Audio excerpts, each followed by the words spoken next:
Before the last patch, doing Imperials was a choice. A good choice, but a choice nonetheless. Now, if you want silver, you must do Imperials because they completely outclass everything else. I brought some new evidence to explain. The patch added a method to pack 10 Imperial boxes every 6 seconds instead of the usual 1 box every 6 seconds. Let's call it Imperial Fast Packing. To unlock it, you go to Carolin, an NPC in Heidel. She's got a quest for cooking and one for alchemy. Let's use cooking as an example. You'll have to show 500 Imperial cooking seals to her, and that will give you the knowledge to fast pack cooking Imperials. If you're new to this and you don't have any Imperial cooking seals, all you need to do is trade in Imperial cooking boxes to an Imperial crafting delivery manager for a few days, and you'll get 1 seal for every box. Alchemy works the same way, except you need to show her Imperial alchemy seals. The knowledge from Carolin only teaches your character how to do the Imperial fast packing. The packing itself still requires a special ingredient on top of whatever it is you're boxing. It's called a heavy-duty packaging cord. You can buy it at the Old Moon managers for 1000 silver in large towns.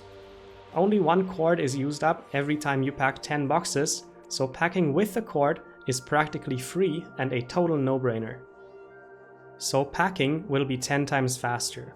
But what does it mean measured in silver? To find out, we have to look at how much profit are Imperials? How much time did a full Imperial trade-in take before?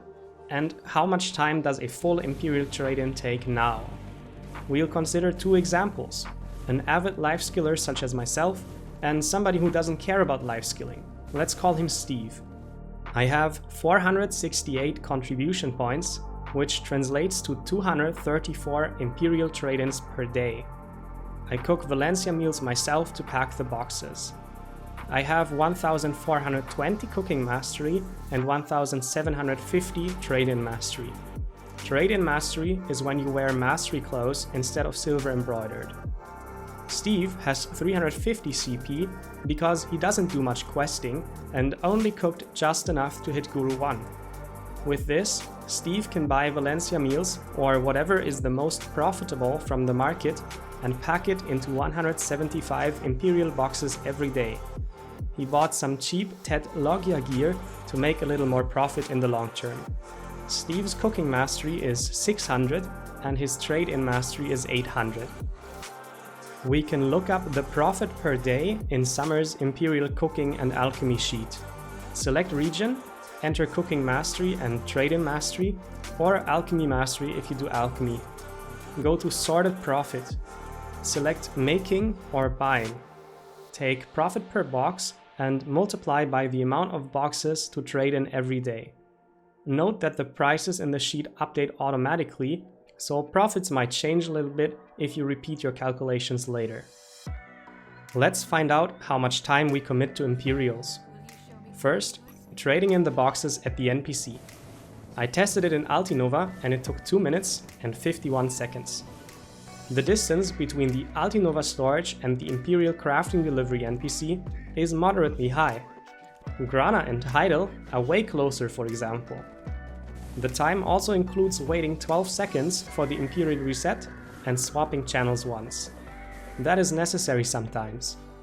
I want to keep things really simple, so let's say it takes 3 minutes total. Steve, who only trades in 175 Imperials, will only take 2 minutes and 30 seconds because he doesn't have to go back and forth that often. Packing 1 Imperial box used to take 6 seconds.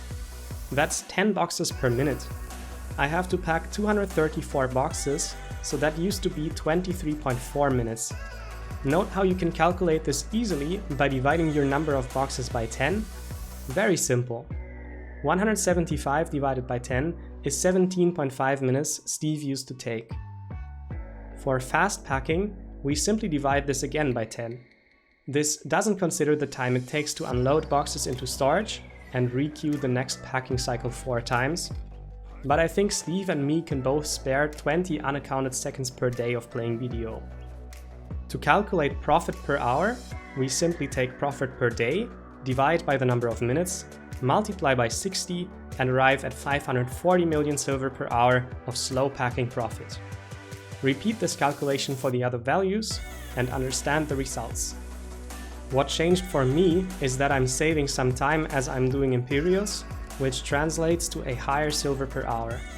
Of course, there is a daily limit, so I can't do Imperials for as long as I want, but looking at silver per hour is still nice because it helps us understand why I bother doing Imperials in the first place instead of grinding orcs or Star's End, for example.